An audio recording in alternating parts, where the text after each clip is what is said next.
Hey folks, today we're talking about appraised value in the Utica-Rome area, what that means when you're buying a house, how it's different from assessed value, and just a couple things about appraised value so you can better understand it.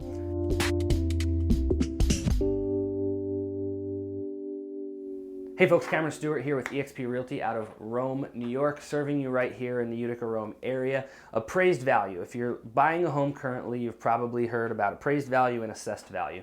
I don't want to get too involved in assessed value because that is a whole nother story and requires a whole nother video, but I will talk a little bit about appraised value. Let's distinguish those two first. Assessed value is for tax purposes only. Every municipality, every county, every state has different taxes, okay? Assessed value is for those municipalities to collect the taxes on that house.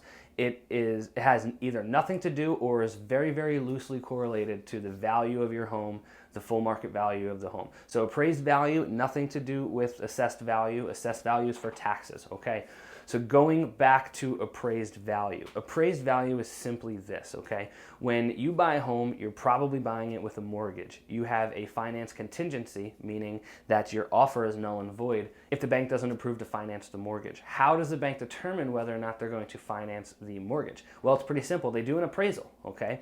So if you've got a contract out on a house for $150,000, the bank is gonna say, sure, we'll lend you that $150,000 for the house contingent that it appraises for at least $150,000, meaning contingent that we verify that the house is actually worth $150,000. The way they do that is simple comparative market analysis. They're going to look at other similar homes in your neighborhood, in that area, and they're going to see what they sold for. If all those homes sold for $125,000, well, you might not be able to appraise for $150,000. If all those homes sold for $175,000, all those other homes, then you should have no problem appraising for $150,000, okay? So the appraised value is what the bank agrees the home is worth and what they're willing to fund on that home.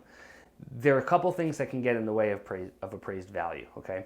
Number one, the first thing is an inflated home price, okay? Appraisals actually help protect greedy sellers or highly inflated home prices. So if someone has a house at $150,000 and they say, you know what, it's a seller's market, I'm gonna sell this bad boy for $210,000. Well, you can agree all day to purchase that house for $210,000, but if you're going to mortgage that home, then your bank, the person issuing that mortgage, must agree that that home is worth $210,000. They're probably not going to if the comparative market analysis on other homes in the neighborhood say that it's only worth $150,000, okay? The second thing that will affect appraised value are seller concessions, i.e. rolling in closing costs. So what you'll see sometimes in an offer is you have a house at $150,000 and someone might offer $158,000 minus $8,000 in concessions for a net of $150,000. What that means is that the seller is only going to get $150,000. However, the seller is allowing the purchaser to mortgage the property for $158,000, okay?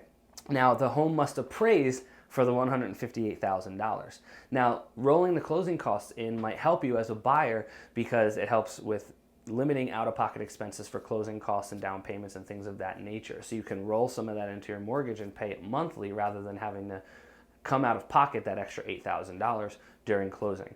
But if you have seller concessions, the appraisal must include those seller concessions, all right? So there it is, folks, just a little bit about appraised value. If you have any further questions on how appraised value affects the purchase of a home, please give me a call, 315-351-2765. I'll be happy to go into further detail, and I hope to speak to you guys soon.